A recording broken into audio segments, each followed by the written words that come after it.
Mary Catherine Edwards. Mary Catherine Edwards, de 31 años, vivió en Beaumont, Texas, en 1995. Fue una profesora respetada con un gran círculo de amigos y una relación muy cercana a su familia. Mary fue vista por última vez el viernes 13 de enero de 1995 en una casa en el pueblo a la cual se había mudado. La preocupación de sus padres creció cuando al día siguiente ella no respondió las llamadas. Ellos fueron a su casa a cerciorarse de que se hallaba bien, encontrando en cambio una escena terrorífica. Mary yacía ahogada en su propia bañera y tenía sus manos esposadas detrás en su espalda. Una autopsia reveló que había sido agredida. Los investigadores recolectaron ADN masculino de su cuerpo y fue archivado para su uso en el futuro. Por más de 25 años, el caso estuvo sin resolver. En abril del 2022, investigadores comenzaron a usar genealogía genética para dar con un sospechoso o sospechosa. Primero, dieron con primos lejanos que los acercaban más a una detención. De este modo, el ADN los llevó a Clayton Bernard Foreman. Foreman y Mary asistieron a la misma escuela secundaria. También fueron amigos. Mary fue incluso dama de honor en la boda de Foreman y su primera esposa. Los investigadores también encontraron similitud en el crimen de Mary, con un asalto ocurrido en 1981 a un compañero de clases de Foreman. Foreman se declaró culpable de ese crimen y obtuvo 3 años de libertad condicional. El miserable fue arrestado en mayo del 2001 en el condado de Franklin, Ohio, donde vivió y fue condenado el 22 de septiembre del año 2021 por arrebatarle la vida a Mary Catherine Edwards. La fecha de su juicio aún no ha sido anunciada. Firozeh Deghanpur. Firozeh Deghanpur, de 24 años, era estudiante en la Universidad de Nebraska en Omaha en 1983. Desapareció del campus universitario el 13 de agosto de 1983, después de asistir a sus clases nocturnas, y un día después, el 14 de agosto, unos pescadores descubrieron su cuerpo debajo de un puente en Pigeon Creek, en el cercano Council Bluffs, Iowa. Una autopsia determinó que Firozeh había sido golpeada, apuñalada en el abdomen y cortada en la garganta. Durante los siguientes meses, varias agencias trabajaron juntas para tratar de encontrar al culpable. Desafortunadamente, no pudieron y el caso quedó congelado en 2020. Uno de los amigos de Firozeh se acercó a los investigadores con el nombre de un posible sospechoso del caso. Los investigadores rápidamente pudieron descartar a esa persona porque tenía una coartada sólida. Cuando echaron un nuevo vistazo al caso, vieron que los detectives que trabajaron en la investigación inicial recopilaron varias pruebas de la escena del crimen que podrían ser útiles. Ahora, con los avances en la tecnología del ADN, la evidencia incluía una blusa, ropa interior, cuadernos, impresiones de computadora, guantes, gafas graduadas, una lata de cerveza y 2 bolígrafos. Todos estos artículos habían estado almacenados en la oficina del sheriff durante casi 4 décadas. Los investigadores enviaron los artículos al Laboratorio de Investigación Criminal de la División de Iowa para realizar pruebas de ADN. En marzo de 2021, un guante manchado de sangre encontrado en el lugar contenía ADN de un hombre. Pudieron hacer coincidir el ADN no identificado con Bud Leroy Christensen a través del Sistema Nacional de Índice Combinado de ADN o CODIS. Los investigadores de la base de datos también encontraron las huellas dactilares de Christensen en papeles que se habían encontrado cerca del cuerpo. Christensen tiene un largo historial criminal con muchos crímenes similares que había cometido a lo largo de los años. El 30 de abril del 2021, las autoridades anunciaron que el tipo había sido arrestado y acusado de quitarle la vida a Firozeh. El técnico de escena del crimen, Hadley Mikovic, dijo durante la conferencia de prensa que el arresto en el caso fue posible gracias a los importantes avances tecnológicos en el análisis de ADN en las últimas décadas. Me gustaría alentar a los familiares y amigos de las víctimas a que nunca pierdan la esperanza y continúen trabajando diligentemente con las agencias encargadas de hacer cumplir la ley en sus investigaciones, para que el caso de Firozeh sea un ejemplo de que nunca es demasiado tarde para buscar respuestas, exclamó. El hermano y el padre de Firozeh, que viven en Londres e Irán respectivamente, fueron notificados de que se había realizado el arresto. Sonia Charles y bebé Jane Doe. A finales de enero de 1994, El propietario de Bob's Car Wash en Jeanerette, Luisiana, hizo un descubrimiento espantoso. Estaba sacando la basura cuando encontró una bebé fallecida dentro de un bote de basura de 55 galones detrás de su negocio.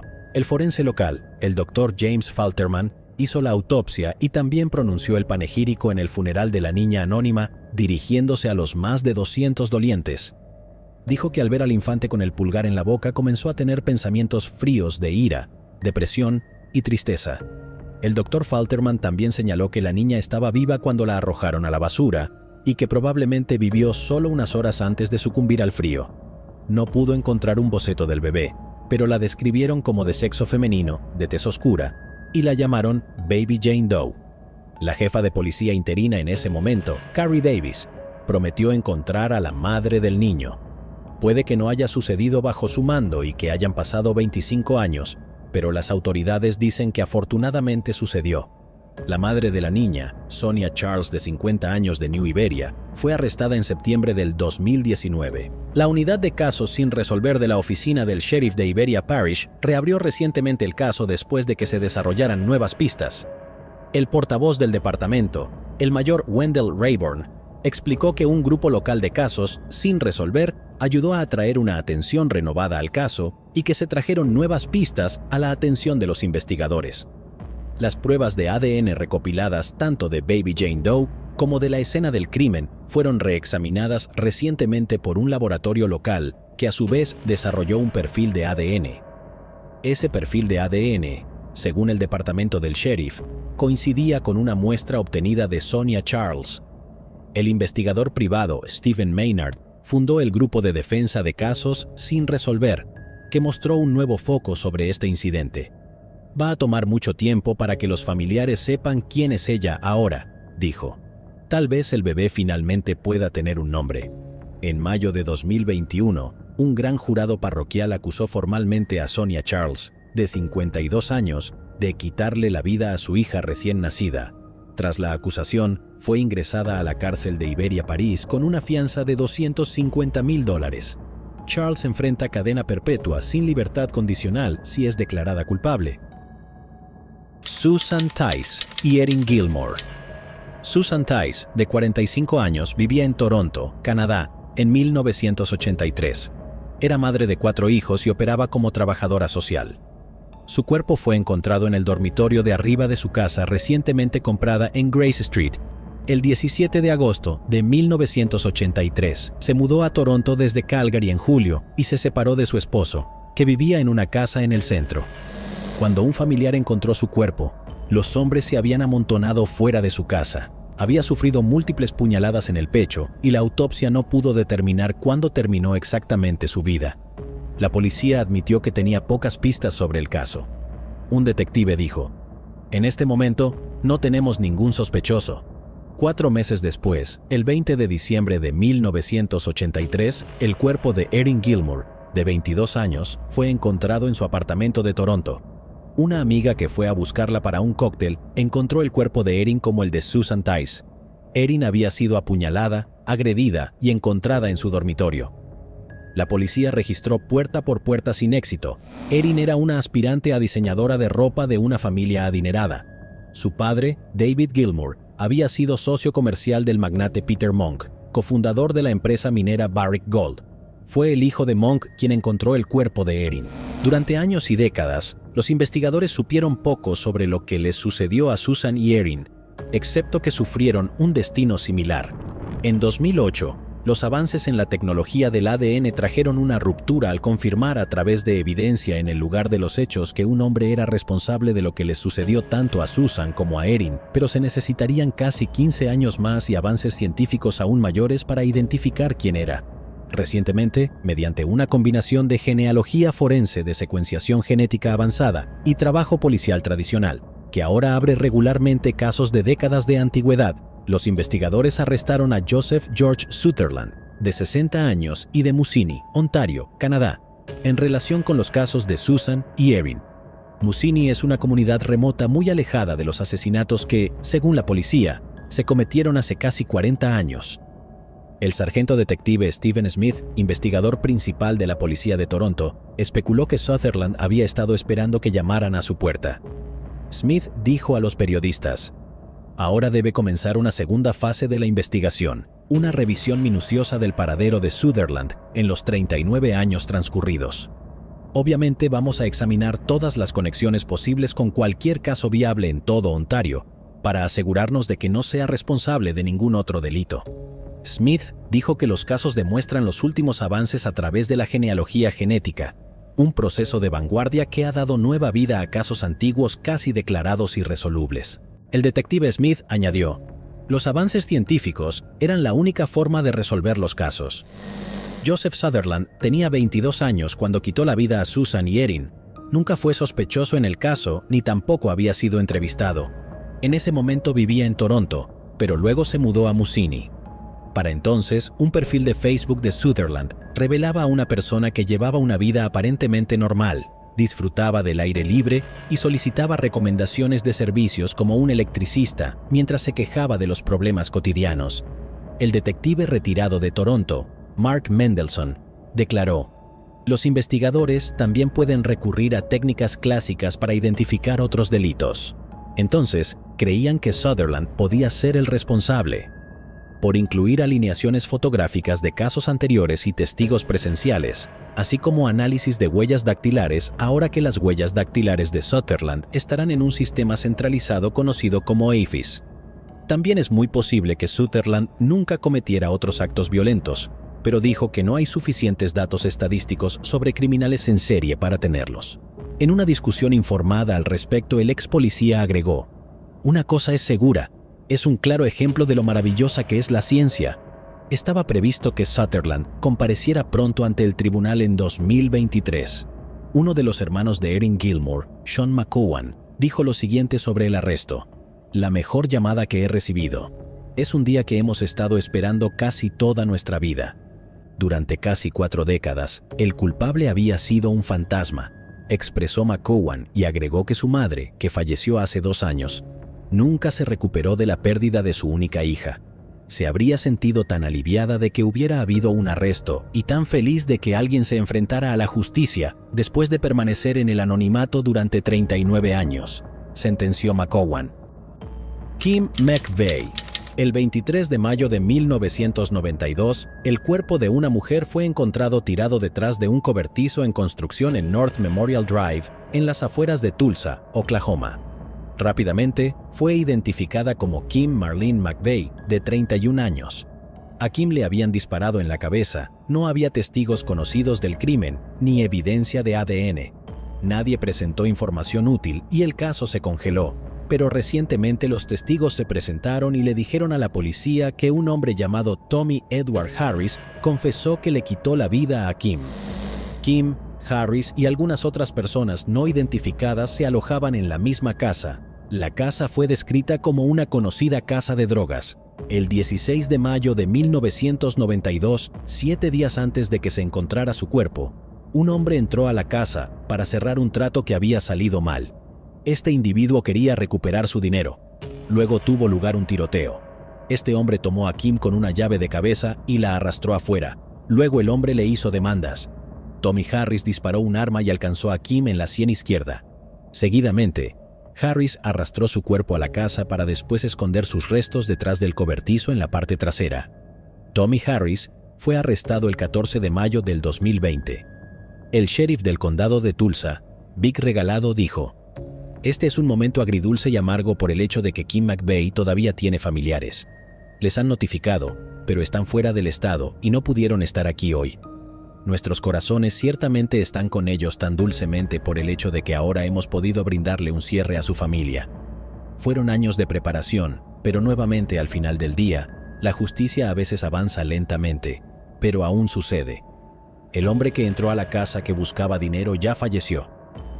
La familia de Kim, que no asistió a la sesión informativa policial, tampoco ha hecho ninguna declaración tras enterarse del arresto. Raquel Johnson. Raquel Johnson era una madre soltera que vivía en Akron, Ohio, en 1991. En marzo del mismo año, estaba en el vehículo de un amigo cuando se pinchó una llanta y se detuvieron en el estacionamiento de una tienda de conveniencia en la esquina de Dan Street y Glenwood Avenue. Un pequeño vehículo gris descolorido se detuvo en el estacionamiento detrás de ellos. Raquel se subió a ese vehículo y se fue con el hombre. Se cree que el tipo se ofreció a llevarla a casa. Sin embargo, más tarde ese mismo día, su cuerpo fue descubierto en Weller Avenue. Fue agredida, apuñalada varias veces e incluso quemada después de ser arrojada a la calle. Los investigadores recolectaron evidencia de ADN del cuerpo de Raquel y la ingresaron en bases de datos, pero no encontraron una coincidencia. Solo en el 2019, cuando el Departamento de Policía de Akron se asoció con Advanced DNA, se pudo hacer una coincidencia. Advanced DNA es una empresa de pruebas genéticas en Texas que ha ayudado a disipar muchos casos sin resolver. Recientemente, en marzo de 2020, Daniel Lee Reese, de 57 años, fue arrestado en relación con el caso.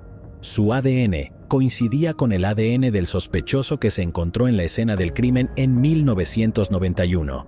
Reese, que tenía 28 años en el momento del crimen, fue ingresado en la cárcel del condado de Summit y aparentemente la familia de Raquel lo conoce. Reese había sido visto en la misma zona en la que fue vista con vida por última vez, pero nunca fue investigado durante la averiguación inicial. Reese también vivía justo enfrente de Raquel. Después de que él le quitara la vida, a menudo pasaba tiempo con su hija que se fue a vivir con la madre de Raquel. La hija nunca esperó que este hombre que conoció desde la infancia fuera el hombre que le quitó la vida a su madre. El detective James Pashalich dijo: "El ADN fue la clave para resolver este caso", y también dijo: "Fue como tratar de encontrar una aguja en un pajar, y en este caso, lo hemos conseguido". Julie Ann González. Julie Ann González, de 21 años, vivía en Dripping Springs, Texas, en 2010. Estaba casada con George de la Cruz, pero estaban separados y no vivían juntos. Los dos estaban a punto de divorciarse. Julie y George tenían juntos una hija pequeña llamada Leila, que tenía unos 2 años en ese momento. Julie siempre estaba ocupada con su trabajo como técnica de farmacia, yendo a la escuela y pasando tiempo con su hija. Fue descrita como una persona trabajadora y de buen corazón. Un ser querido de Julie declaró cómo ella había aceptado sus deberes maternales y estaba criando a su hija de forma independiente. El 26 de marzo del 2010, George vio a Julie por última vez y dijo que ésta había venido a dejar a su hija porque compartían la custodia de ella. La tía de Julie, Dora Soto, esperaba que Julie la contactara ese día, pero no lo hizo. Dora intentó comunicarse con ella, pero no lo logró. Cuando no respondió los mensajes de texto y las llamadas, su familia comenzó a preocuparse. La tía de Julie, su madre Sandra y su hermana Samantha hablaron con George. George afirmó que Julie le dijo que se iba de viaje por unos días. Todos dijeron que Julie no habría dejado atrás a su hija, o al menos le habría dicho a un miembro de la familia que se iba. La familia de Julie decía que su hija era su mundo y que nunca la dejaría atrás. Julie también era muy honesta y estaba en contacto constante con su familia. A las 11 de la noche, la tía y la mamá de Julie denunciaron su desaparición a la policía de Austin, Texas. La policía no tenía ninguna evidencia de que Julie no se hubiera ido por su cuenta, pero dijeron que era adulta y que se le permitía irse. La mamá y la tía de Julie mencionaron que su auto nuevo también había desaparecido. Al día siguiente, el 27 de marzo de 2010, la familia de Julie y su nuevo novio Aaron recibieron mensajes de texto de ella. La hermana de Julie creía que era ella, porque se refería a ella por su apodo. La tía, la madre y el novio de Julie no estaban tan seguros. Aaron acababa de recibir un mensaje de Julie informando que iba a romper con él, y su madre se sorprendió porque Julie estaba perdidamente enamorada de él. Julie o alguien que usó su teléfono también publicó un mensaje en Facebook diciendo que estaba deprimida y publicó algunos mensajes en su página de MySpace. Julie escribió que había conocido a un hombre llamado James, en Colorado, y estaba ansiosa por comenzar su vida allí. La tía y la mamá de Julie sabían que estos mensajes no eran de ella. Julie no habría dejado a su hija y no era así como ella escribiría. Aaron le pidió a Julie que le dijera cuál era su segundo nombre. La persona al otro lado de la línea dijo que no tiene tiempo para juegos y nunca envió ningún otro mensaje a los familiares de Julie. Los investigadores aún no estaban seguros de si ella se fue sola o si hubo juego sucio, pero hablaron con George, ya que él fue la última persona que vio a Julie con vida. George solo les dijo que Julie dejó a su hija y luego se fue abruptamente. La familia de Julie comenzó su propia investigación. Su tía condujo por el sur de Austin y vio el auto nuevo de Julie en el estacionamiento de un Walgreens. Su tía entró corriendo y buscó a Julie por toda la tienda, pero no la encontraba por ningún lado. Preocupada por lo que podía encontrar, la tía de Julie se puso en contacto con la madre de la chica y juntas revisaron el baúl de Julie, pero no la encontraron. Vieron una bolsa de papel en el asiento trasero que contenía medicamentos para el asma de la hija de Julie. No era como si Julie no le hubiera dado a George un medicamento tan importante para su propia hija. Entonces, la familia de Julie le preguntó a uno de los empleados dentro de Walgreens si ella había estado allí. Le mostraron una foto y él dijo que les resultaba familiar. También le preguntaron si sabía algo sobre el auto de afuera. Dijo que una niña había entrado a la tienda y que ella exclamó: «Estoy teniendo problemas con el auto». La policía obtuvo las imágenes de vigilancia de Walgreens. Había varias mujeres que coincidían con la descripción de Julie, pero la propia Julie no había entrado a la tienda. Luego, la familia cubrió la ciudad con carteles publicitarios y repartió camisetas con la foto de Julie. La policía examinó los registros telefónicos y las cuentas de redes sociales de Julie. Su teléfono y sus redes sociales se habían silenciado y no se habían utilizado desde el 27 de marzo del 2010, el día después de que la vieron por última vez. La madre de George, Victoria de la Cruz, hizo una llamada telefónica frenética a la policía y les pidió que fueran a su casa. Victoria los llamó porque había encontrado un gran agujero en el cobertizo de almacenamiento de la casa que compartía con su hijo. Victoria les dijo que empezó a cavar, pero luego se asustó y decidió que lo mejor era llamar a la policía. Cuando llegaron los detectives, Victoria estaba cubierta de tierra y claramente conmocionada. El agujero por el que les había contactado parecía inquietantemente una tumba. George le dijo a la policía que el agujero era una zanja eléctrica. Los investigadores decidieron cavar de todos modos, pero no encontraron señales de Julie en el agujero. La policía obtuvo los registros bancarios de Julie. Descubrieron que el día que Julie fue vista por última vez, George había usado su tarjeta en Walmart y Best Buy. George había comprado una tarjeta de puntos Xbox en Best Buy porque estaba obsesionado con los videojuegos. Su obsesión fue una de las razones por las que él y Julie se divorciaron. George hubiera preferido quedarse en casa todo el día jugando videojuegos que trabajar y ganar dinero. Victoria le dio permiso a la policía para registrar la casa. Dentro encontraron las compras de ambas tiendas y un recibo de Best Buy. La policía obtuvo las imágenes de vigilancia de ambas tiendas y vieron a George con su hija en ambas tiendas. Jim Cook, un experto en tecnología inalámbrica, examinó el teléfono de George para trazar sus movimientos el 26 de marzo del 2010. También los comparó con el teléfono de Julie. Los teléfonos de Julie y George se movieron juntos, lo que demostró que George tenía posesión de su teléfono. George también había accedido a su página de MySpace y a la página de Julie desde la misma dirección IP. La policía también examinó la actividad de George en Xbox. Se sabía que el tipo jugaba videojuegos entre 12 y 15 horas al día. El 26 de marzo llevaba unas 20 horas sin jugar. La policía creía que George le había hecho algo a Julie, pero no tenían mucha evidencia para siquiera demostrar que ella ya no estaba viva. Desafortunadamente, el caso se enfrió durante algún tiempo. Durante 3 años, la familia de Julie esperó respuestas y tuvo que compartir la custodia con George.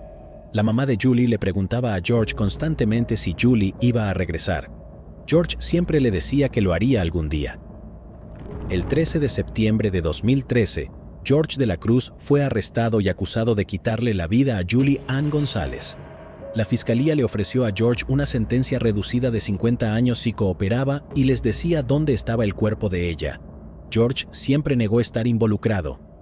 Rechazó la oferta y decidió declararse inocente. El juicio de este comenzó en abril del 2015. George nunca mostró remordimiento, pero parecía nervioso. La fiscalía no tenía un cuerpo, pero necesitaba convencer al jurado de que Julie nunca regresaría. Dijeron que también se encontraron un cuchillo, municiones y algo de ropa que parecía haber sido quemada en el patio trasero de los de la Cruz y en el cobertizo. El abogado defensor, Robert McCabe y Keith Lauerman, sostuvieron que los fiscales habían dejado demasiados cabos sueltos y demasiadas preguntas sin respuesta.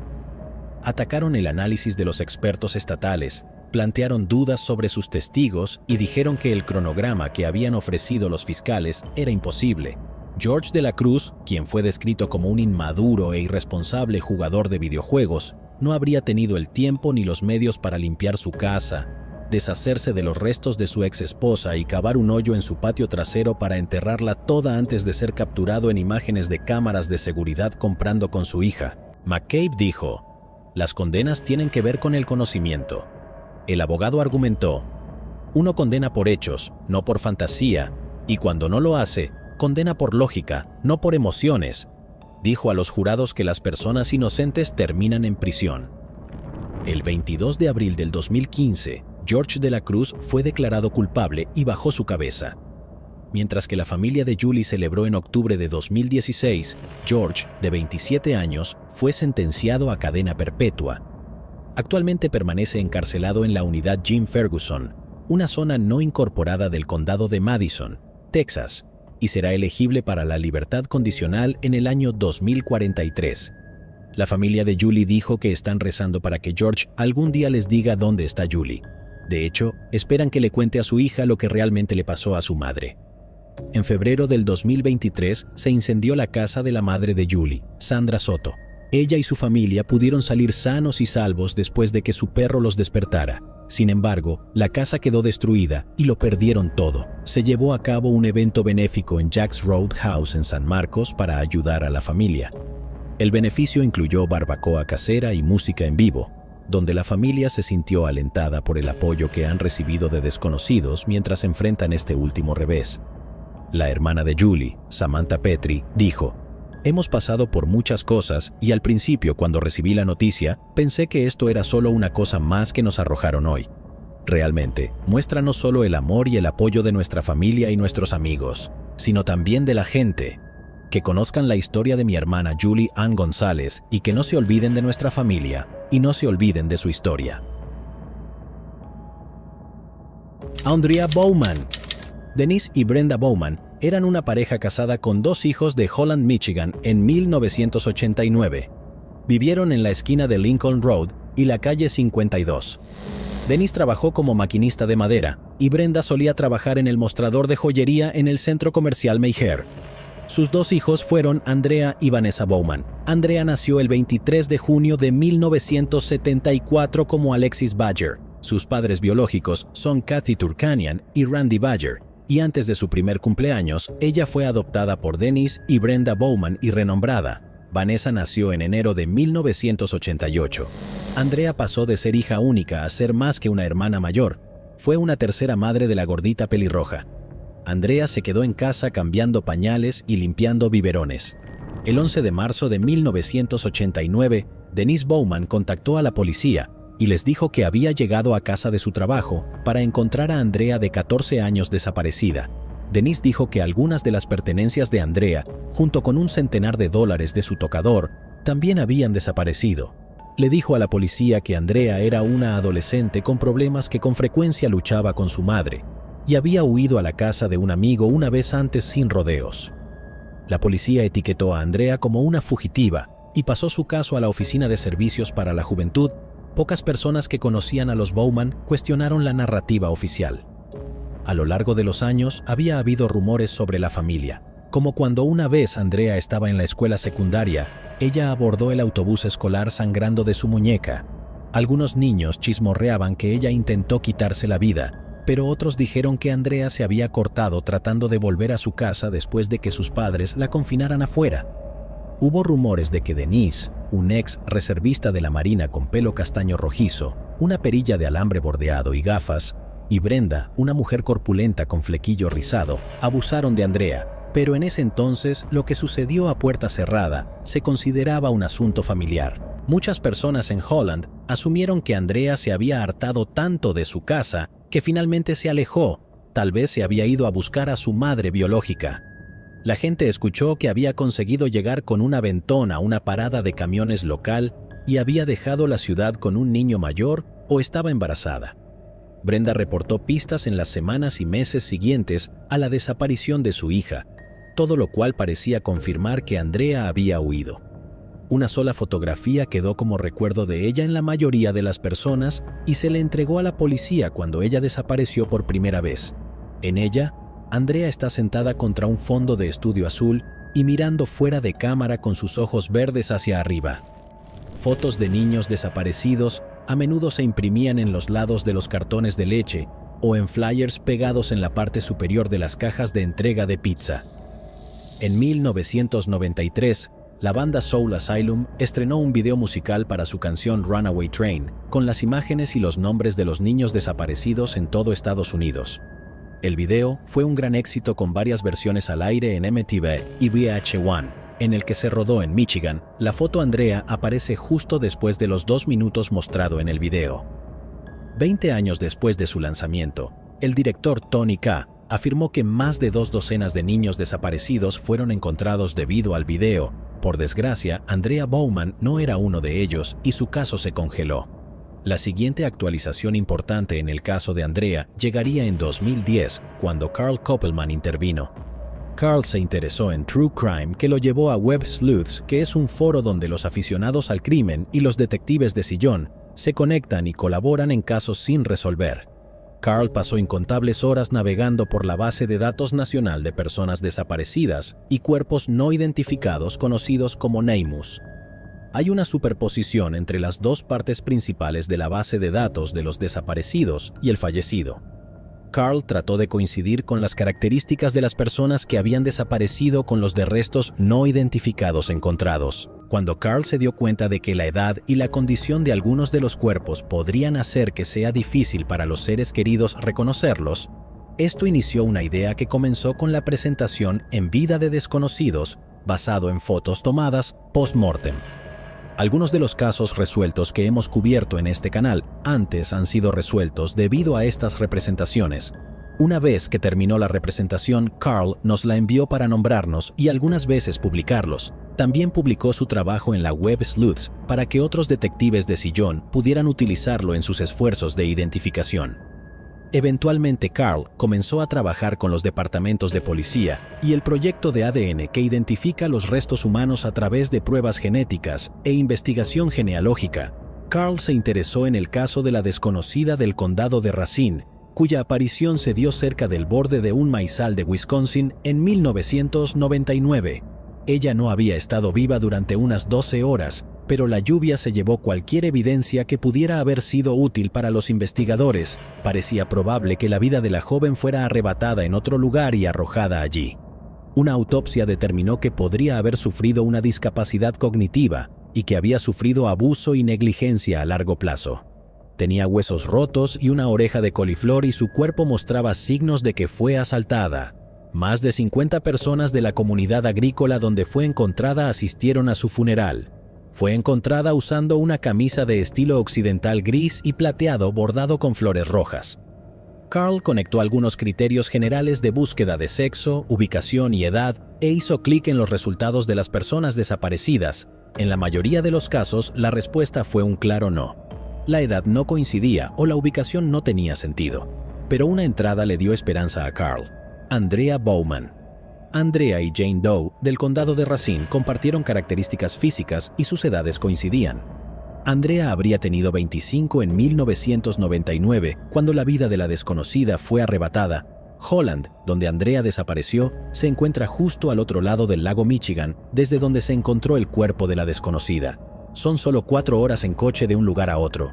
Carl llevó su teoría a las fuerzas de la ley que la encontraron lo suficientemente convincente para investigar realmente para determinar si la desconocida y Andrea coincidían.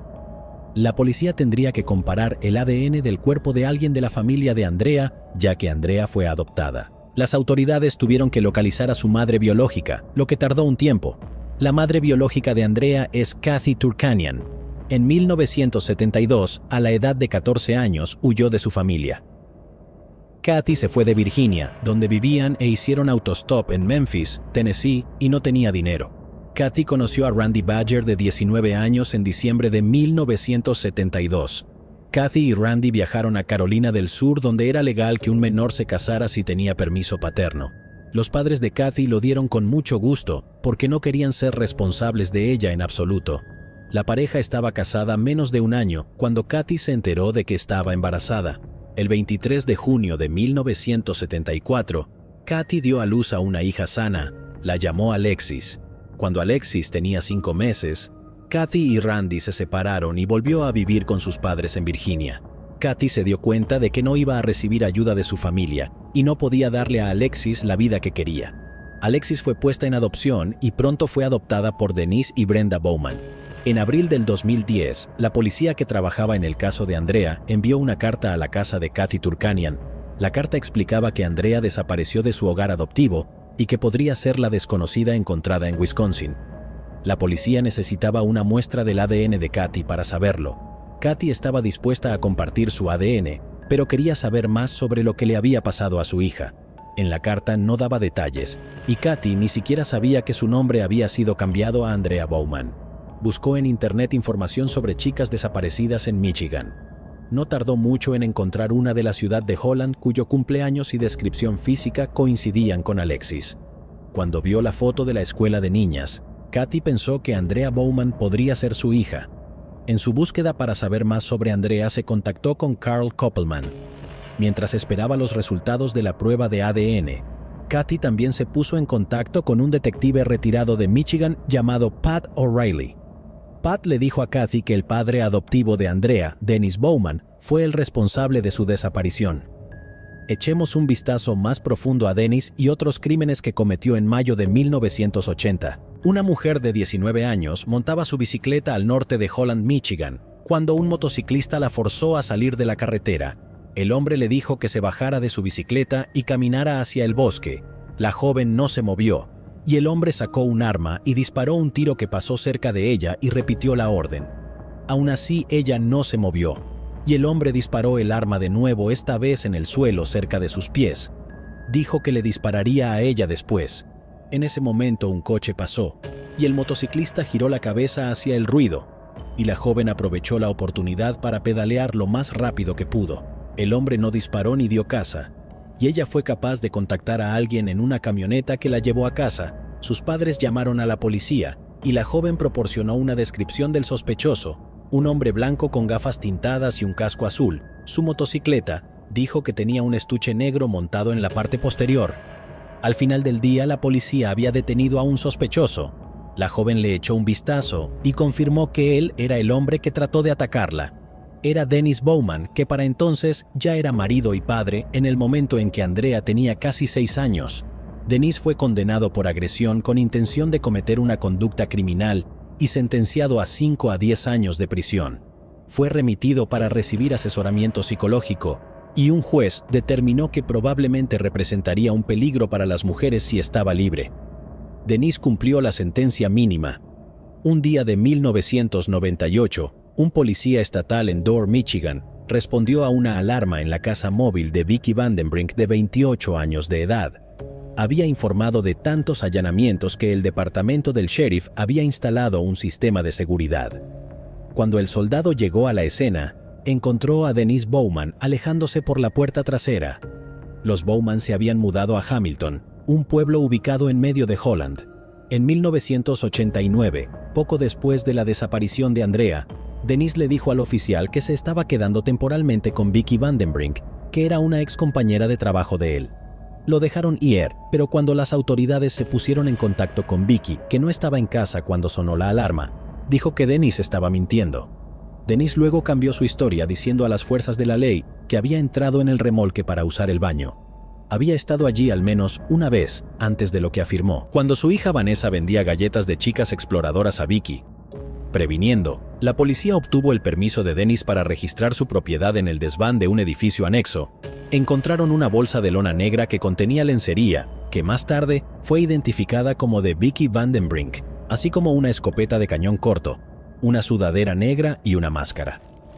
Kathy Turkanian se enteró de los detalles de los antecedentes penales de Dennis Bowman después de presentar una solicitud de ley de libertad de información, basada en lo que el detective Pat O'Reilly le había dicho. Después de ver lo que le hizo a otras mujeres, Kathy se convenció de que Dennis Bowman le quitó la vida a Andrea. Si Kathy tenía razón, significaría que Jane Doe en el condado de Racine no era Andrea. Esa teoría solo tenía sentido si Andrea seguía viva. 10 años después de su desaparición en el 2013, los tan esperados resultados de ADN confirmaron que Kathy no estaba relacionada con la desconocida. En septiembre de 2013, Kathy y Carl se conocieron en persona en la conferencia de desaparecidos en Michigan organizada por la Policía Estatal. La conferencia fue diseñada para crear conciencia y, con suerte, generar pistas para casos sin resolver. Kathy y Carl aparecieron con camisas personalizadas donde se leía encontrar a Andrea Bowman. Carl hojeó la habitación y se sorprendió cuando sus ojos se posaron en caras familiares. Él le dio un codazo a Kathy y ella miró. «Ellas son Vanessa y Brenda», dijo.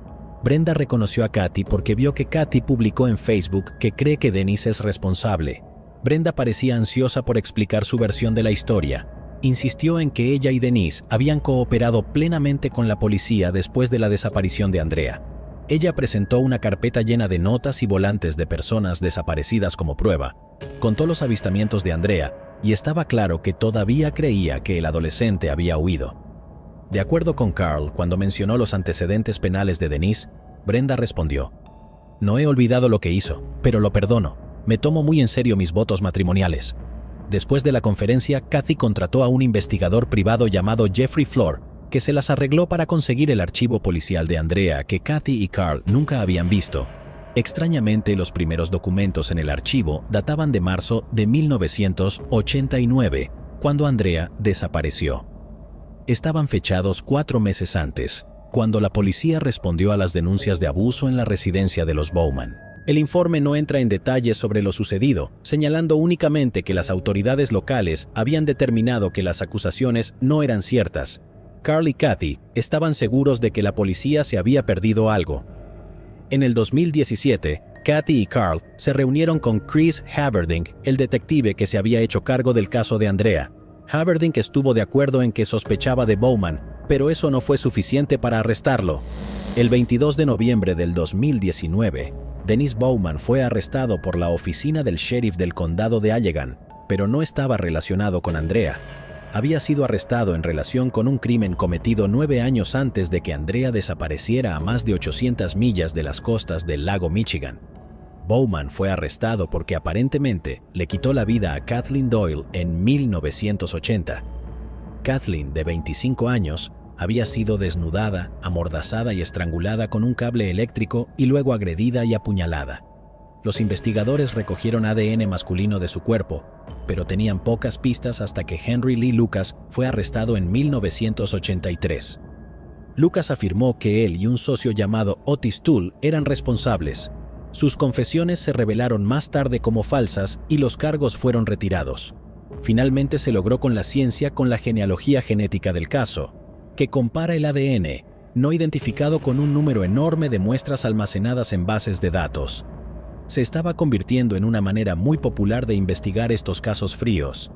Los investigadores de Norfolk se asociaron con Parabon Nanolabs, un líder en el campo para probar el ADN recogido en la escena del crimen de Kathleen. Pronto, basado en la investigación genealógica, tenían una lista de más de 30 sospechosos. En el 2019, después de más pruebas y trabajo policial, los investigadores dieron con Dennis Bowman. Bowman fue extraditado a Virginia para ser juzgado. Para entonces ya había confesado. Admitió entrar en la casa de Kathleen Doyle a través de una ventana trasera. Afirmó que estaba borracho y que era un intento de robo. Dijo que no esperaba encontrar a Kathleen en la casa y que no planeaba quitarle la vida, pero ella estaba en la casa y él la mató. En el momento en que Bowman era un Norfolk para su servicio anual de 2 semanas en la Reserva Naval, también estaba fuera de la cárcel bajo fianza. Estaba a la espera de juicio por el intento de asalto de la mujer Holland de 19 años, a la que disparó un arma antes de que escapara en su bicicleta. Kathy se enteró de que inadvertidamente había jugado un papel en la solución del caso de Kathleen Doyle. Jeffrey Flor, un detective privado, le dijo que en algún momento los Bowman habían visitado la oficina del sheriff del condado de Allegan para denunciar a Kathy por acoso. Afirmaron que estaba haciendo acusaciones difamatorias sobre Dennis en línea. Los investigadores le ofrecieron a Dennis una botella de agua y la guardaron cuando se fue. Según Flor, así fue como su ADN llegó a su posesión. En la primera semana de febrero del 2020, con una gruesa capa de nieve cubriendo el suelo, la policía regresó a la propiedad de Bowman. Había un equipo forense en el lugar, esta vez con una tienda de la escena del crimen y perros en el patio trasero. Los funcionarios parecían concentrarse en un área en particular y habían comenzado a cavar. Más tarde, ese mismo día, la policía dio una conferencia de prensa y anunció que se habían encontrado restos óseos humanos y que probablemente pertenecían a Andrea Bowman. La policía necesitaba confirmar que de hecho era Andrea. Katy proporcionó su ADN inmediatamente. En marzo del 2020, casi 31 años después de que Andrea desapareciera, los resultados volvieron. Hubo una coincidencia de ADN. Denise afirmó que lo que le pasó a Andrea fue un accidente. Dijo que estaban discutiendo y la abofeteó, haciéndola caer y rompiéndole el cuello. Denunció su desaparición para encubrirlo. Esa fue la historia que le contó a Brenda en la correspondencia desde la cárcel. En junio del 2020, Denise recibió 2 cadenas perpetuas, más 20 años por quitarle la vida a Kathleen Doyle. Se le ordenó legalmente cumplir su condena en Michigan, donde sería juzgado por lo que le hizo a Andrea. La primera audiencia se celebró en febrero del 2021. Brenda subió al estrado primero. Contó con lágrimas cómo había hecho carteles de personas desaparecidas porque realmente creía que Andrea había huido, y dijo que supo la verdad solo después de que Dennis fue arrestado en el caso de Kathleen Doyle. Cuando se le preguntó si Andrea había acusado alguna vez a Denise de abusar de ella, Brenda dijo que sí, pero que no creía que las acusaciones fueran verdaderas. «Eso es mentira», le dijo con respecto a Andrea, y lo sabes. Fue Brenda quien le dijo a la policía dónde encontrar los restos de Andrea en una llamada desde la cárcel. Denise había confesado haber enterrado a su hija en el patio trasero. Brenda dijo que no le creía al principio, ya que no habían vivido en su casa en Hamilton cuando la vida de Andrea fue tomada, así que ¿cómo podría haberla enterrado allí? Para horror de Brenda, Denise explicó que había trasladado el cuerpo de su hija a la nueva propiedad tan pronto como firmaron los papeles. La losa de cemento en el patio era la lápida de una tumba que Brenda ni siquiera sabía que estaba allí a la sombra de la casa que ella y Denise compartieron durante casi 30 años. No mintió esta vez. Brenda le dijo al detective que cuando encontraron los restos de Andrea no mintió. Cuando otros testigos subieron al estrado, Denise se sentó tranquilamente con una corbata de moño verde y una máscara facial. El 22 de diciembre del 2021, Bowman pidió no compadecer. Fue sentenciado de 35 a 50 años de prisión adicional por quitarle la vida a Andrea Bowman. Bowman confesó un asalto de 1979. El crimen apareció en la portada del Holland Sentinel publicado el 18 de octubre de 1979. El artículo detalla un ataque muy violento contra una mujer de 27 años que a primera hora de la mañana del domingo fue atada, amordazada y asaltada por un intruso en su casa. El perpetrador tomó dinero en efectivo antes de huir de la escena y fue descrito como un hombre blanco entre 25 y 30 años de edad, con cabello arenoso y gafas con aros de alambre. Se estimaba que medía 1,80 m, pesaba 150 libras y según la joven, el agresor llevaba una chaqueta de cuero y pantalones oscuros. El periódico publicó un boceto policial del sospechoso, sus pupilas deshechas de tinta mirando en blanco desde la portada. Según el detective principal en el caso, había habido un aumento reciente en los informes de merodeadores en el barrio donde había ocurrido el crimen.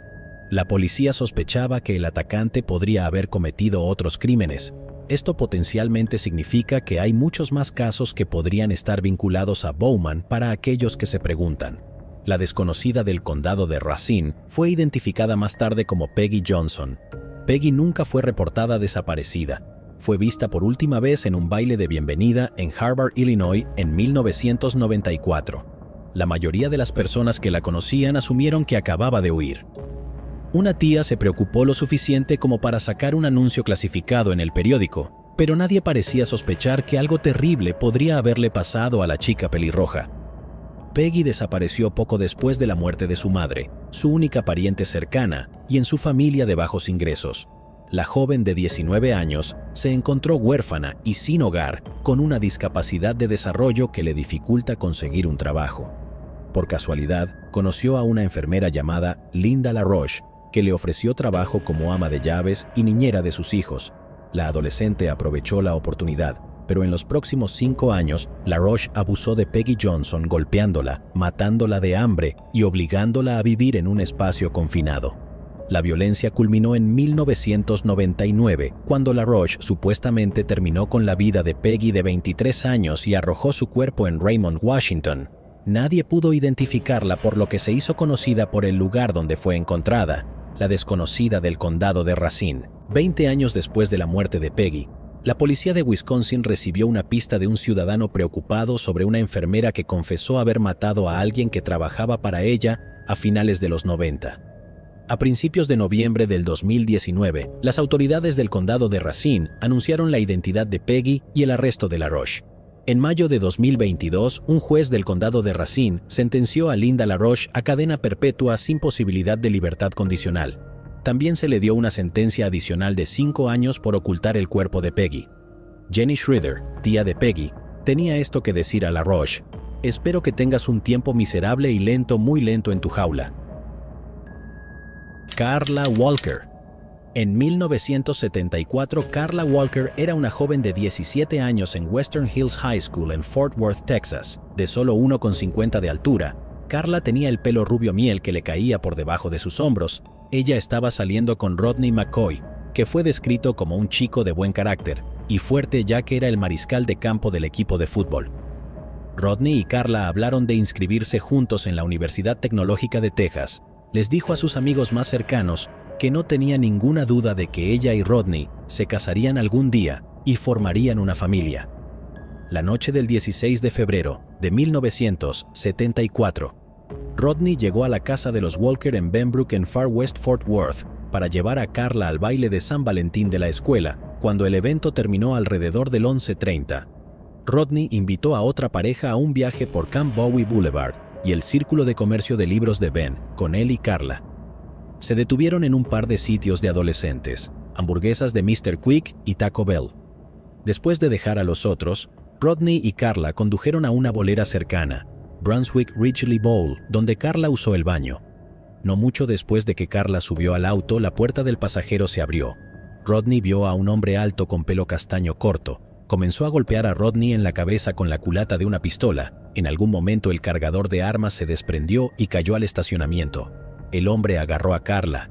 Rodney, apenas consciente, lo oyó decir: «¿Te vienes conmigo, no, cariño?» «Rodney, busca a mi papá». Carla dijo: «Ve y busca a mi papá». Rodney se volvió a su asiento de conductor en algún momento alrededor de la 1 de la madrugada y aceleró a la casa Los Walker, que estaba a menos de 1 milla de distancia. Condujo sobre la acera hacia el césped delantero y frenó. Los padres de Carla, Leighton y Doris, todavía estaban despiertos jugando al dominó en el comedor con Jim, el hermano pequeño de Carla, que tenía 12 años, y su hermana mayor Cindy, que tenía 18 años. Estaban en la sala viendo la televisión cuando escucharon a alguien golpeando la puerta principal. Estaban asombrados al ver a Rodney con sangre goteando por su cara. Estaba frenético. «Señor Walker, la tienen», gritó. «La van a lastimar mucho». Leighton, un teniente coronel retirado de la Fuerza Aérea, tomó su pistola y corrió a la bolera. Doris llamó al operador en el teléfono de la familia y pidió estar en contacto con la policía. Buscando en el estacionamiento, encontraron el bolso de Carla junto con el clip del cargador que había sido expulsado del arma del agresor. Otros policías condujeron las calles circundantes en coches patrulla buscando cualquier señal de Carla. Después de que saliera el sol, Moore se unió a la casa mirando a través de prismáticos, mientras unos cuantos rodearon la ciudad en helicópteros. Cuando las clases se reanudaron el lunes por la mañana, los detectives visitaron Western Hills High, estudiaron los contactos y las fotos tomadas en el baile en busca de cualquier persona que parecía fuera de lugar. Detuvieron a los niños en los pasillos preguntando si conocían a alguien que quisiera lastimar a Carla. El 20 de febrero de 1974, 4 días después de la desaparición de Carla, 2 de los oficiales asignados a buscarla estaban conduciendo a lo largo de una carretera remota de 2 carriles cerca de Benbrook Lake, a unas 5 millas al suroeste de la bolera. Vieron una alcantarilla y un túnel de hormigón construido para dejar que el agua fluya por debajo de la carretera, y se detuvieron en el muelle interior. Vieron a una joven acostada sobre su espalda. Su cara y cuello estaban cubiertos de rasguños y contusiones profundas. Era Carla. Parecía que la habían estrangulado porque no había marcas de ligadura alrededor de su cuello. Los investigadores creían que el culpable la había estrangulado usando sus manos. La noticia de lo que le sucedió a Carla cubrió casi toda la primera página del Telegrama de la Estrella. Su funeral, que se celebró en la Iglesia de Cristo de Western Hills, fue atendido por más de 1,250 dolientes, mucho más de lo que el pequeño santuario podía albergar. Los oficiales de Fort Worth formaron un grupo de trabajo de detectives del Departamento de Policía de la zona. El grupo no tenía mucho que investigar, no se habían identificado huellas dactilares en el cuerpo o la ropa de Karla. La sangre en su vestido procedían de las heridas de la cabeza de Rodney, rastros de fluido corporal se habían encontrado, pero la tecnología aún no existía para identificar a una persona de su ADN, y en esa época no había cámaras de vigilancia en los estacionamientos y no hay lectores de matrículas en los lados de las autopistas. El grupo estableció una línea telefónica abierta las 24 horas en el centro de la jefatura de policía. Los oficiales se sentaron detrás de escritorios de metal bebiendo café tibio y escuchando a los ciudadanos pasar los nombres de los hombres que creían que eran responsables. Los detectives fueron informados por varias personas que llamaban que la vida de Karla fue tomada por un par de traficantes de marihuana, por un trabajador de carnaval en el Fort Worth Stock Show and Rodeo y por un joven callado que era prestamista en el callejón donde Karla había sido secuestrada.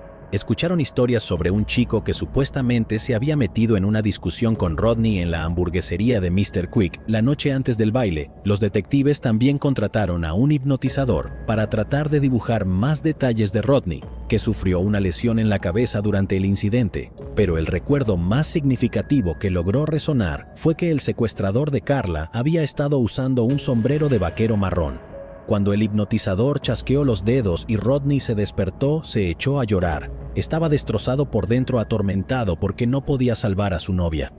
Durante una reunión, los detectives del grupo de trabajo discutieron otro caso sin resolver que había tenido lugar el 7 de febrero de 1973, casi exactamente un año antes del de Karla. Esa noche, una joven llamada Becky Martin no regresó a casa después de asistir a una clase nocturna en el campus sur de Tarrant County.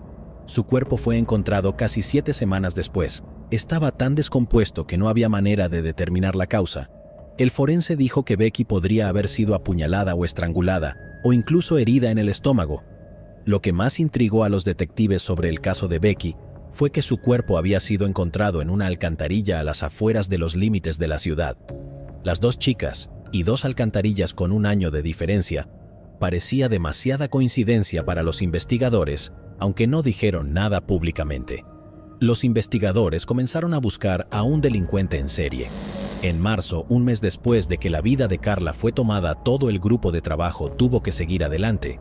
Era una pequeña pista. Los detectives se enteraron de que el clip de carga encontrado en el estacionamiento de la bolera pertenecía a un nuevo modelo 22 de pistola marca Ruger. Pidieron a la Oficina de Alcohol, Tabaco y Armas de Fuego del gobierno federal que les proporcionara los nombres de cualquiera que viviera en Fort Worth que hubiera comprado ese modelo. La ATF llegó con una lista de un par de docenas de personas y el grupo de trabajo se dispuso a entrevistar a cada uno de ellos. Un hombre en la lista era un camionero de 31 años llamado Glenn McCurley. McCurley fue criado en el oeste de Texas, el mayor de 3 niños. Cuando era un adolescente, sus padres lo enviaron al hogar de niños de Westview en el suroeste de Oklahoma, que es patrocinado por las Iglesias de Cristo. Se promueve como un lugar para aquellos que están privados debido a la enfermedad en su familia, los niños que experimentan problemas significativos en la vida con su familia, los niños que necesitan supervisión y los niños delincuentes, los que han violado la ley pero no necesitan tratamiento o detención, y así como niños maltratados o descuidados. No está claro por qué McCurley fue enviado al hogar de niños o precisamente cuánto tiempo estuvo allí, pero su estancia claramente no fue transformadora. En febrero de 1961, había dejado Westview y estaba en Abilene, Texas, donde robó un coche, luego abandonó ese coche y robó otro.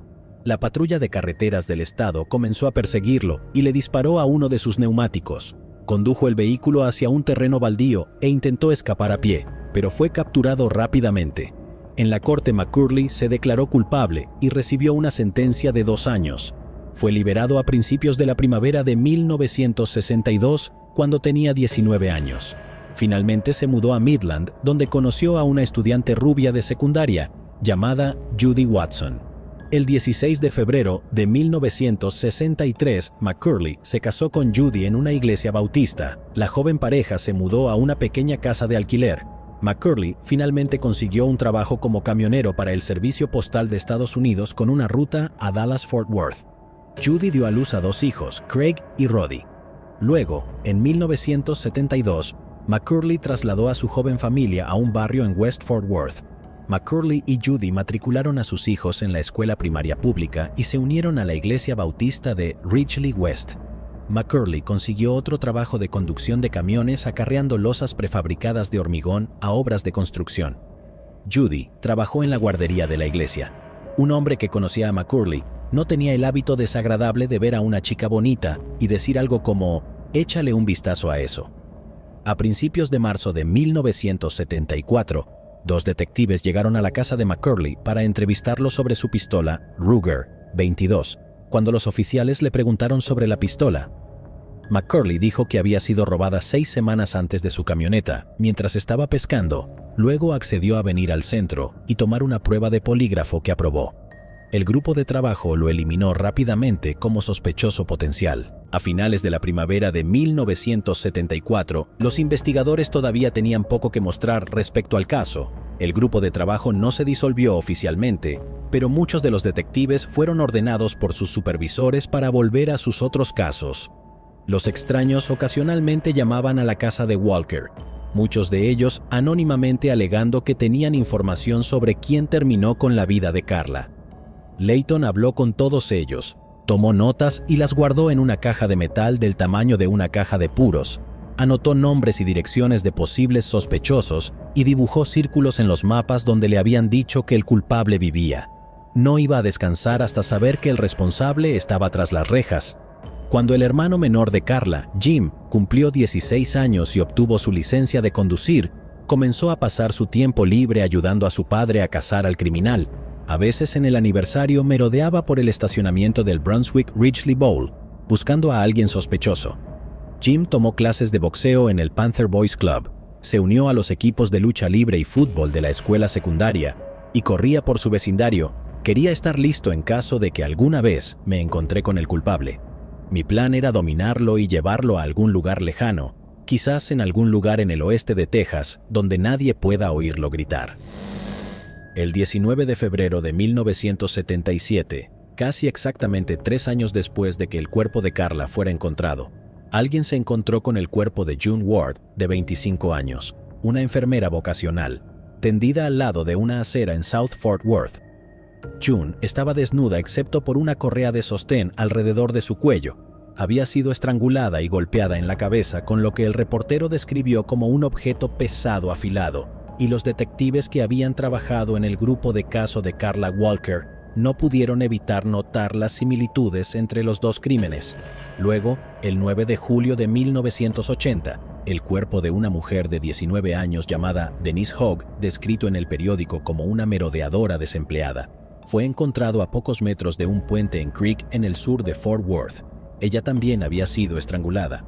2 años y medio después, en febrero de 1983, el cuerpo de Christy Tower, una camarera en el club nocturno de la familia Billy Bob en Texas en Stockyards, fue descubierto en un campo al norte de la ciudad. Sus manos estaban atadas con alambre eléctrico y otro cable estaba retorcido alrededor de su cuello como los otros crímenes. El caso de Christy seguía siendo un misterio, aunque unos días después de que su cuerpo fuera encontrado, los detectives recibieron una curiosa noticia. Se enteraron de que el bolso de Christy había sido encontrado en un contenedor detrás de Cheers, un bar en el Campeón Bowie Boulevard. Cheers estaba a solo media milla del estacionamiento de bolos Brunswick Ridgely, el lugar donde Carla había sido secuestrada en febrero de 1974. Los residentes estaban cada vez más preocupados por la perspectiva de un delincuente en serie. Tales preocupaciones crecieron cuando Catherine Davis, una aspirante a modelo de 23 años, desapareció el 9 de septiembre de 1984. Su cuerpo fue encontrado en un campo en Far South Fort Worth.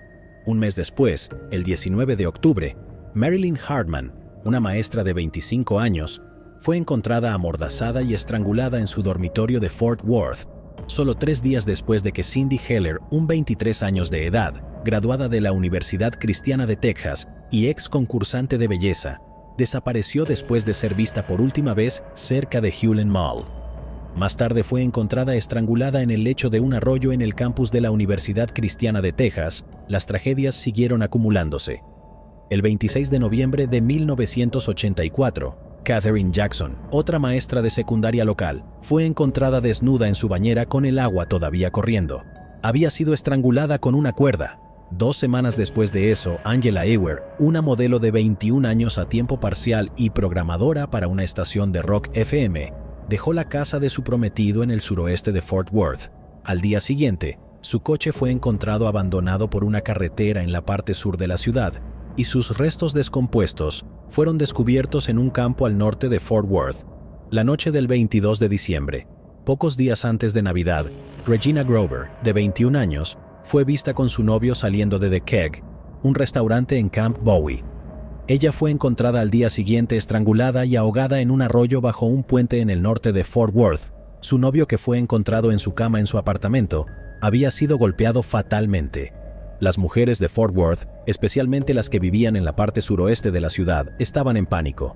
Los medios locales informaron sobre las ventas de armas en masa. Cuando el Departamento de Policía ofreció un seminario gratuito sobre autodefensa, asistieron más de 3,000 mujeres.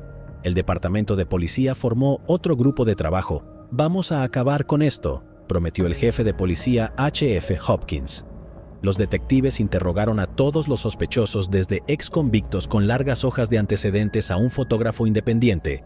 La investigación fue infructuosa, y la única noticia bienvenida fue una tregua en los crímenes. El culpable, si era un culpable, parecía haberse retirado. Eso fue hasta el 24 de febrero de 1986. Un transeúnte se encontró con el cuerpo desnudo de una mujer parcialmente envuelto en una manta tendido en una colina cerca de un parque en el centro de Fort Worth, que había sido estrangulada, pero la policía no pudo identificarla a través de las huellas dactilares habituales o registros dentales, ni recibieron ningún informe sobre una mujer desaparecida que podría haber proporcionado una pista. Pasó otro año y luego otro, y esta vez realmente parecía como si el hombre desconocido que había cometido todos estos crímenes se hubiera retirado para siempre. Jim, el hermano pequeño de Karla Walker, no se había dado por vencido. Después de graduarse de Western Hills High, Jim había asistido a la Universidad Estatal Sam Houston, donde leyó libros sobre delincuentes en serie y tomó cursos de psicología anormal para que pudiera entender mejor lo que describió como la mente criminal. Después de graduarse de la universidad, se mudó de nuevo a Fort Worth y solicitó convertirse en oficial del departamento de policía de la ciudad. Su plan era ser ascendido a detective y conseguir los archivos de Karla y encontrar al hombre responsable. Durante una sesión de entrenamiento en el campo de tiro de la academia, sin embargo, Jim notó que algo estaba mal con su vista. Un médico más tarde le diagnosticó una afección ocular congénita. Obligado a abandonar la academia, se fue a trabajar en seguridad en una oficina local de Defense Contractor General Dynamics, pero continuó buscando al hombre responsable. Después de que su padre falleció en 1987 de un ataque al corazón, Jim profundizó a través de las notas en la caja de metal de Layton en busca de nuevas pistas a seguir. Después de que su madre falleció en el 2015, Jim compró la casa de sus padres y se mudó a ella con su esposa. Quería estar allí en caso de que alguien tuviera conciencia a las 3 de la mañana y apareciera para confesar, dijo. En enero del 2019, los detectives Leah Wagner y el oficial Jeff Bennett decidieron volver a ver el caso de Karla después de que Jim hiciera una solicitud, entre los que entrevistaron el novio de Karla para entonces, Rodney McCoy, que se había mudado a Alaska tan pronto como se graduó de la escuela secundaria para trabajar en una plataforma petrolera, diciendo a su familia que necesitaba estar tan lejos de Fort Worth como sea posible. Finalmente regresó a Texas y vivía cerca de Austin cuando Wagner y Bennett lo alcanzaron. Para tratar de localizar nuevos testigos, investigadores publicaron un mensaje en la página de Facebook del Departamento de Policía. Recibieron un par de docenas de respuestas, incluyendo una de una mujer que afirmó que su ex marido había crecido en el mismo suburbio que Karla y había mantenido un manojo de artículos de prensa sobre su caso, que ocasionalmente releía, una señal probable de que él era sospechoso. Sin duda, la decepción de la ex esposa fue evidente, ya que su ex marido pudo probar que había salido de la ciudad el fin de semana que le quitaron la vida a Karla. Lo que los detectives necesitaban era evidencia física, y la mejor evidencia física que podían esperar encontrar, por supuesto, era el ADN del culpable. Desde que Karla perdió su vida, la tecnología de identificación de ADN no solo se había desarrollado, sino que había progresado. Más allá de las expectativas de nadie, había ahora incluso laboratorios que se especializaron en la cartografía genealógica, en la que los técnicos utilizan bases de datos de libre acceso para vincular el ADN de una persona desconocida al ADN de los familiares de esa persona. Afortunadamente para Wagner y Bennett, el vestido de Karla y otra ropa que había usado la noche en que su vida terminó había sido cuidadosamente empacado en bolsas de papel en el laboratorio de pruebas del departamento de policía, lo que significaba que había una posibilidad de que los técnicos aún pudieran encontrar una muestra utilizable de ADN. Después de todos estos años, sin embargo, no había manera de saber si el ADN se había degradado, lo que impediría a los técnicos de compilar un perfil genético completo del hombre responsable.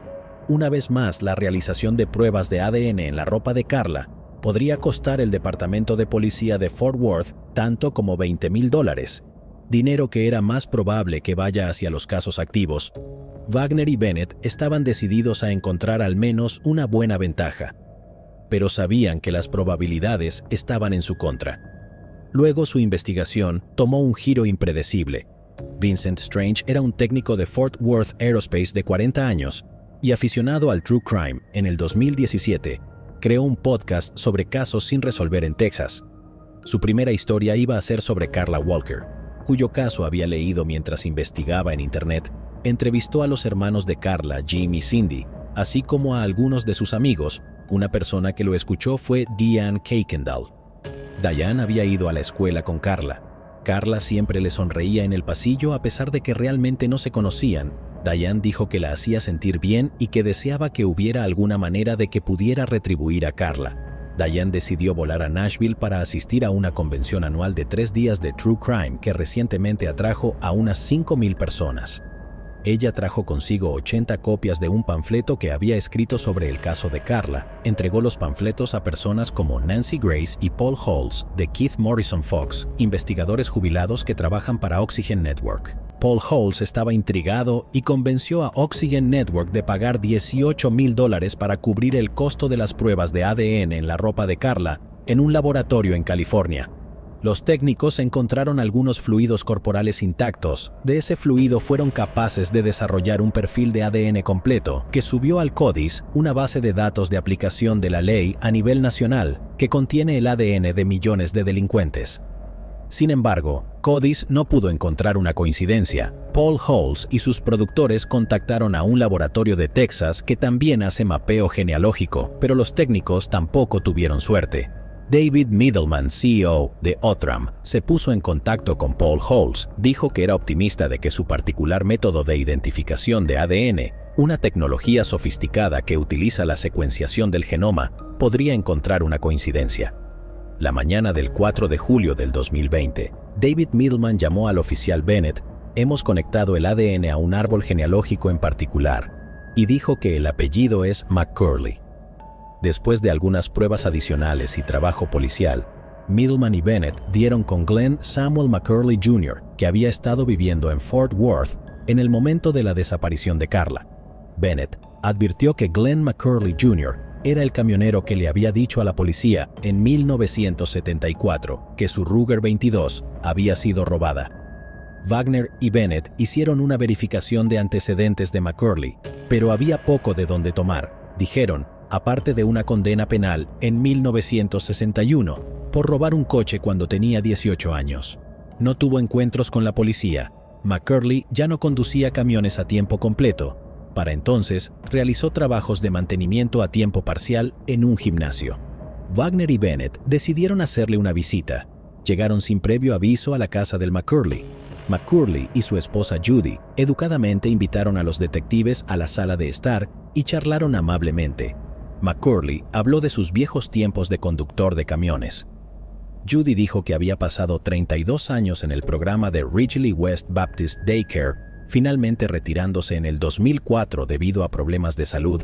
También mencionó que su marido sufría de diabetes y que recientemente había tenido una cirugía para extirpar un tumor del tamaño de un puño en su hígado. No estamos listos para esto, dijo Judy, especialmente con su cáncer. Finalmente McCurley preguntó a los detectives con su voz ronca: ¿De qué quieren hablar? Vamos muy atrás en el tiempo, dijo Wagner. En 1974 vivían aquí en ese momento, así que es posible que hayan oído hablar de una joven secuestrada en una bolera. Sé exactamente de cuál estás hablando. Judy dijo inmediatamente Carla Walker. Judy le dijo más tarde a los detectives que podía recordar dónde vivía la familia Walker en Williams Road, que mantenían su habitación de la misma manera. Ella dijo que mantenían su coche estacionado en la calzada durante años y años, que usted manejaría y vería el coche aparcado en la calzada, y que era absolutamente desgarrador. La detective Wagner dijo que ella y Bennett habían reabierto la investigación y estaban contactando a los que habían sido entrevistados por la policía en 1974. Es un caso enorme, dijo, y vimos en un momento que habían hablado con usted, señor McCurley. Wagner le preguntó a McCurley si podía tomar una muestra de ADN. Sería la forma más fácil de eliminarlo como sospechoso, explicó. McCurley dudó, luego tomó un bolígrafo firmando un formulario de consentimiento y abrió la boca para que Wagner pudiera frotar el interior de su mejilla con un hisopo. Judy les dijo a los detectives: espero que averigüen quién es el responsable. Esa chica necesita ser recordada como alguien que importaba. 11 días después de que los técnicos de laboratorio verificaran que el ADN de la mejilla de McCurley coincidía perfectamente con el ADN encontrado en la correa del sujetador de Carla, los miembros de la Fuerza Especial de Fugitivos de los Marshalls de Estados Unidos, en el norte de Texas, llegaron a su casa para arrestarlo. Fue conducido al centro al departamento de policía, donde hizo uso a su derecho a tener un abogado presente durante su interrogatorio. Durante varios minutos, se sentó solo en una sala de entrevistas. Al principio negó cualquier participación. Afirmó que nunca antes había visto a Carla Walker. Finalmente dijo con los ojos hinchados de lágrimas: «Está bien, lo hice, supongo». Dijo a los detectives que en la tarde del 16 de febrero de 1974 había bebido whisky y cerveza durante varias horas. Dijo que comenzó a conducir y estacionado en algunos estacionamientos. En un momento se dirigió al boliche. Parecía como si McCurley estaba a punto de confesar. En su lugar, le dijo a los detectives que había oído a una chica gritando en un coche cercano. «Fui allí para ver si podía ayudar. Este tipo grande la tenía a ella contra la puerta sacudiéndola». McCurley dijo que abrió la puerta del acompañante y se metió en una pelea con el chico y lo empujó. A Carla la llevó de vuelta a su coche y luego la llevó a otro estacionamiento. Ella comenzó a abrazarme agradeciéndome y una cosa llevó a otra. Él afirmó que todo lo que pasó entre él y Carla fue consensual y él no sabía lo que le había pasado después de eso. Después de hablar con sus abogados designados por la corte, McCurley se declaró inocente. Sus abogados argumentaron en sus presentaciones judiciales que la prueba de ADN del laboratorio de Outram era defectuosa y que Wagner y Bennett habían coaccionado a McCurley a una confesión falsa. Los abogados también retrataron a McCurley como débil. Este hombre no representa una amenaza para nadie, por lo que podemos decir que ha llevado una vida sin incidentes. 9 meses después, el 16 de junio del 2021, la primera audiencia previa al juicio abierta al público se llevó a cabo. Con uniforme verde de cárcel, McCurley fue empujado a la sala en una silla de ruedas. Cuando el juicio se puso en marcha unos meses después, el novio de Carla, Rodney, testificó sobre la noche en que desapareció. El detective retirado Jim Minter subió al estrado para hablar sobre la investigación original del caso de Carla, y Wagner y Bennett testificaron sobre su propio trabajo policial. Los fiscales Dia Vignan y Emily Dixon desplegaron el vestido azul que Carla llevaba la noche que fue secuestrada y lo presentaron al jurado. También reprodujeron 3 horas de la entrevista grabada en video que Wagner y Bennett habían llevado a cabo con McCurley después de su arresto, y luego los fiscales revelaron una sorpresiva prueba, la Ruger 22 de McCurley, que según él había sido robada. La policía la descubrió durante un registro de su casa escondida en un compartimento sobre una puerta. Por supuesto, el caso estaba abierto y cerrado al tercer día del juicio. McCurley cambió su declaración de culpabilidad y el juez rápidamente lo condenó a cadena perpetua. Después del juicio, todavía había muchas preguntas. ¿Por qué Glenn McCurley, un hombre sin antecedentes penales violentos, habría cometido un crimen tan sádico? ¿Fue un acto impulsivo de ebriedad o McCurley fue un depravado delincuente en serie que también fue responsable de marcar las vidas de otras jóvenes mujeres de Fort Worth? Y si era un delincuente en serie, ¿por qué se detuvo repentinamente a mediados de los 80? ¿Tuvo un genuino cambio en su corazón? Los investigadores creen que McCurley es responsable de muchos otros crímenes y las investigaciones están actualmente en curso. ¿Pero acaso no has visto este otro crimen? Yo no me lo perdería, ¿eh?